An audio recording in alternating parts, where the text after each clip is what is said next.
क्या हो जाएगा? ये अयोध्या में मंदिर बन गया, क्या हो गया? कोई गरीबी चली जाएगी, बेरोजगारी खत्म हो जाएगी, महंगाई समाप्त हो जाएगी, महंगाई बढ़ जाएगी। आपको ये विचार करना चाहिए कि ये जड़ कभी चेतन का काम नहीं कर सकता। जड़ पूजा से चेतन पूजा का लाभ नहीं मिलेगा। तुम्हारी जीवात्मा चेतन है, परमात्मा चेतन है, परमात्मा का नाम चेतन है और चेतन चेतन को पाएगा। और इन लोगों ने अपने स्वार्थ लोभ लालच के लिए तुम्हें जड़ में फंसा दिया। किसी को पत्थर में, किसी को कागज कैलेंडर में, किसी को पानी में, किसी को तीरथ मूर्त में, ये जड़ में फंसा दिया। लेकिन चेतन की बात कोई नहीं करता, क्योंकि ये चेतन के बारे में अनभिज्ञ है। इनको चेतन का अर्थ ही नहीं मालूम, चेतन किसे कहते और जड़ किसे कहते। गोस्वामी जी महाराज ने ये जड़ चेतन की परिभाषा बताने के लिए, सच्चा ज्ञान कराने के लिए रामचरितमानस की रचना की। ये श्री राम को तो मानते हैं, लेकिन श्री रामचरितमानस को बिल्कुल नहीं मानते, उसके बारे में जानते ही नहीं कि रामचरितमानस क्यों लिखा गया। ये प्रभु प्राप्ति के लिए लिखा गया, ये अच्छे सत्कर्म करने के लिए, अच्छा मनो खान पान करने के लिए, अच्छे भाव विचारों में रहने के लिए, एक दूसरे की सेवा और मदद करने के लिए रामचरितमानस की रचना की। लेकिन कोई मतलब उसका नहीं। श्री राम का अल्लाह बचा रहे और श्री रामचरितमानस को बिल्कुल नहीं जाने। उसके अनुसार अगर चलेंगे, इनका खेल ही खत्म हो जाएगा। इनको कोई पूछेगा नहीं। आगे वो समय आ रहा जिसको संत महात्माओं ने बताया, इन पर कोई थूकने वाला नहीं मिलेगा। पूजा करना, जल चलाना तो छोड़ दो, थूकने वाला नहीं मिलेगा। जब इनकी सारी सच्चाई, सारी पोल खुलेगी, इन पर थूक भी लोगों का कब पड़ जाएगा। लेकिन आप देखते जाइए क्या हो रहा, समय कैसे कर्मठ बदलता है। ये संत महापुरुषों को मालूम, ये धरती पर किसी को नहीं मालूम, और इसके बारे में कोई बता ही नहीं सकता कि आगे क्या होने वाला है। और बाबा जी सन 80 से बराबर आपको बता रहे, ये होगा, वो होगा, और वही हो रहा। जो जो उन्होंने कहा सब आपके सामने आया। कहा जो जो मैं कहूँगा वो दोहराना पड़ेगा। इस झंडे के नीचे सबको आना पड़ेगा, कोई नहीं बचेगा। ये जितने आप काले नीले पीले लाल हरे झंडे देख रहे हो, वो दिन सामने आने वाला है।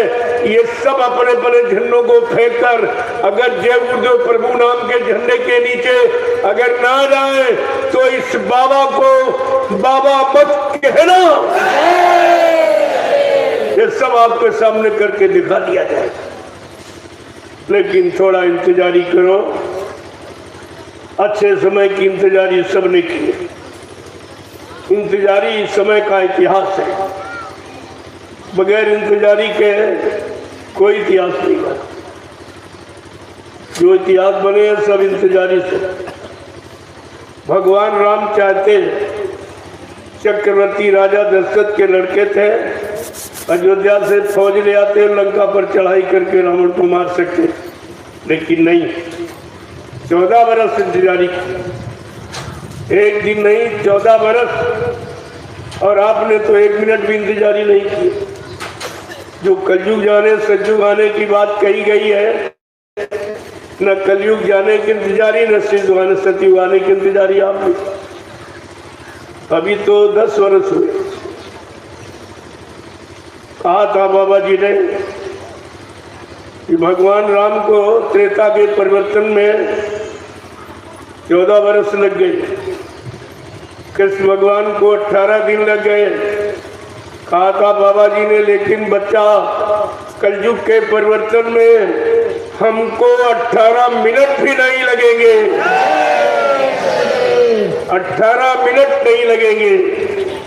ऐसा सम्राटमानी भूमंडल पर अब की बार आया है, जिसके बारे में अब किसी को कोई अभी ज्ञान नहीं है, कोई जानकारी नहीं, कोई विश्वास नहीं। ने कहा कि चुटकी बजाती, ये तो कुछ नहीं है। महापुरुषों के लिए गंदा माहौल, गंदा खान पान, गंदे भाव विचार, गंदे कर्म हटाना मिटाना, उनके लिए कहते चुटकी बजाते हो। मेरे पास ऐसी भूमिका व्यवस्था है, जिस व्यवस्था का नाम दूरदर्शी। दूरदर्शी, दूरदर्शी का मतलब कोई राजनीति पार्टी नहीं है। दूरदर्शी मतलब दूर तक देखने वाला, दूर तक सोचने वाला, दूर तक विचारने वाला और सबके कष्ट मुसीबत को दूर करने वाला। ऐसी भूमिका व्यवस्था को कहते हैं दूरदर्शी। ये संतों की भूमिका, ये परिवर्तन की भूमिका है, ये कलजू भगाने सज्जू लाने की भूमिका है।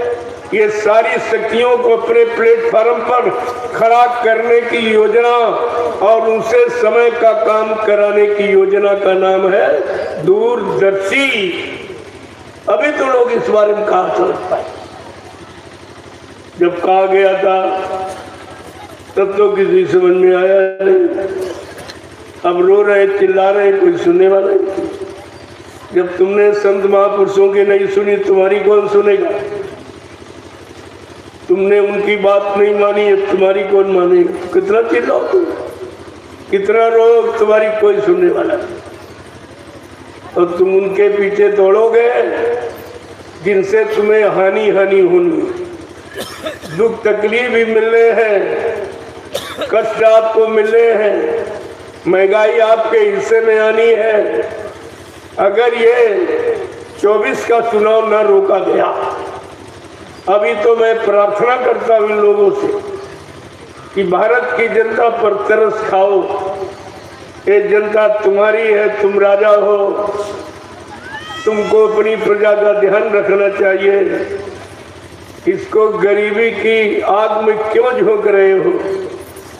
महंगाई की आग में क्यों झोंक रहे हो?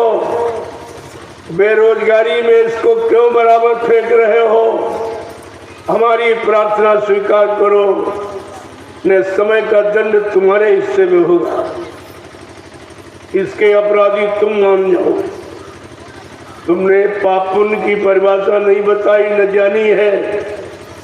महंगाई बढ़ाना ये पाप ही है, बेरोजगार करना ये पाप है, जनता पर टैक्स लगाना, जबरदस्ती वसूलना ये पाप है, ये जीवों की हिंसा हत्या कराना ये सब पाप है, और उनका मुर्दा मांस खिलाना ये पाप है, और बुद्धि को नष्ट करने वाला ये शराब गांजा अफीम भांग ये सब पाप है। इन्होंने पाप की परिभाषा भी नहीं बताई, न जानी, और न किसी विद्वान ने आपको बताई होगी ये सब। और इस बात पर तुमको निरंतर डाला जा रहा है। तुम सब पाप के भागी ही हो और निरंतर भागीदार बनते चले जा रहे हो। जहां राजा और प्रजा दोनों पाप में लिप्त हो जाएं, वो स्थिति विनाश की होती है, उसी को विनाश कहते हैं। तो इस विनाश को कौन रोकेगा? कलयुग। जब सज्जू के विनाश को नहीं रोक पाए, त्रेता के विनाश को नहीं रोक पाए, द्वापर के विनाश को नहीं रोक पाए, तो कलयुग के विनाश को रोकने वाला तो कोई है ही नहीं जो रोकेगा। ये सब विनाश की तरफ जाने वाले, विनाश के मुंह में बहुत जल्द जाने वाले हैं। इनकी सारी तैयारी विनाश की है। जिसको अपने स्वार्थ की, कुर्सी की, मान सम्मान अधिकार की बताते, ये सब विनाश की। लेकिन संत महापुरुषों को जानकारी है, इसलिए वो जानकारी देते हैं। वो भूत भविष्य वर्तमान को जानने वाले हैं। एक एक पल घड़ी की घटना वो जानते हैं, क्या होने वाला है, कैसा होने वाला है, उससे कैसी स्थिति परिस्थिति देश की बनेगी, वो सब जानते हैं और इशारा करके बताते हैं। लेकिन कोई सुनने मानने वाला नहीं। क्यों? विनाश काले विपरीत बुद्धि। जब जैसी हो तब बिता, तब तैसी मति होए, और काल रेख की लेख को मेट सके नहीं कोई। जब कलयुग की यानी जब उसने कलम चला दी है, इसे कोई ज्ञानी विज्ञानी मेट नहीं सकता है। हाँ, मेटने वाली शक्ति कौन है? संत लेख पर मेघ हमारे मेटे अंक कुंग बहाल की। संतों को अधिकार है, उनके पास शक्ति सामर्थ्य, उनके पास धूम का व्यवस्था है, वो सारे लेख को मेट सकते कलयुग की। तभी उन्होंने कहा मैं कलयुग को भगाऊंगा और सतयुग को लाऊंगा, सबको न्याय सुरक्षा रोजी रोटी की व्यवस्था बना के दूंगा, सबको शाकाहारी बनाऊंगा, सबकी जीवात्मा को जगाऊंगा, परमात्मा से मिलाऊंगा। अगर ये काम जब तक नहीं हो जाएगा, मैं मानव शरीर को छोड़ के जाने वाला नहीं हूं। ये उनका संकल्प है, ये उनकी प्रतिज्ञा है। संत वचन पलटत नहीं, पलट जात ब्रह्मांड। चाहे ब्रह्म अपनी ब्रह्मांड की रचना में तब्दीली बदलाव क्यों न कर दे, लेकिन संत जो कहेंगे वो करके दिखाएंगे। उनकी जबान दस्तावेज है, अकाट्य सत्य जुड़ा कोई नहीं कर। लेकिन जब लोगों में से विश्वास हट गया, संतों पर से विश्वास हट गया, उनके वचनों पर विश्वास हट गया, उनकी योजना भूमिका पर विश्वास हट गया, उनकी दी हुई नाम की युक्ति से भी विश्वास हट गया, ये है विनाश की स्थिति। जब विनाश होने को होता है तब अच्छी सच्ची नेक भली बात महात्माओं को समझ में नहीं आती। महात्माओं की बात समझ में नहीं आती लोगों को। अब कितने दिन से आपको समझाया जा रहा, जगाया जा रहा, बताया जा रहा। 10 जुलाई 1952 से ये लंबा समय निकल गया और समझ में किसी की नहीं आया। जो गए थे समझने, जो पढ़ने गए, सुनने गए थे, वो भी नहीं समझ पाए, वो भी भ्रमित हो गए और सब साथ छोड़ के भाग गए। भाग ही नहीं गए, बल्कि उनको ये बता दिया कि बाबा जी मर गए, यानी विश्वास बिल्कुल खत्म करा दिया। जब व्यक्ति मर जाता तो उससे कोई उम्मीद नहीं रहती। वही तुम्हारे साथ किया गया, लेकिन तुमने संतों की महिमा नहीं जानी है। संत पैदा नहीं होते, प्रकट होते, यानी अपनी इच्छा से आते और काम करके अपनी इच्छा से जाते। न उनको कोई भेजता, न यहाँ से कोई ले जा सकता। वो सुप्रीम पावर होते, उनकी शक्ति का कोई पारावार नहीं होता और न कोई उनकी शक्ति के बारे में जान सकता, न कुछ कह सकता। जब खुद वो काम करके दिखा दे तब आपकी समझ में आ जाएगी ये सब। और ये कहा गया, जितने लोगों ने पहले आवाज उठाई देश को आजाद करने की, आजाद का मतलब ये नहीं है कि शराब पीने की आजादी, मुर्गा खाने की आजादी, बुरे कर्म करने की आजादी, टैक्स बढ़ाने की आजादी, महंगाई बढ़ाने की आजादी, गरीबी आजादी, ये नहीं है। इसको आजादी नहीं, ये आजादी नहीं। आजादी है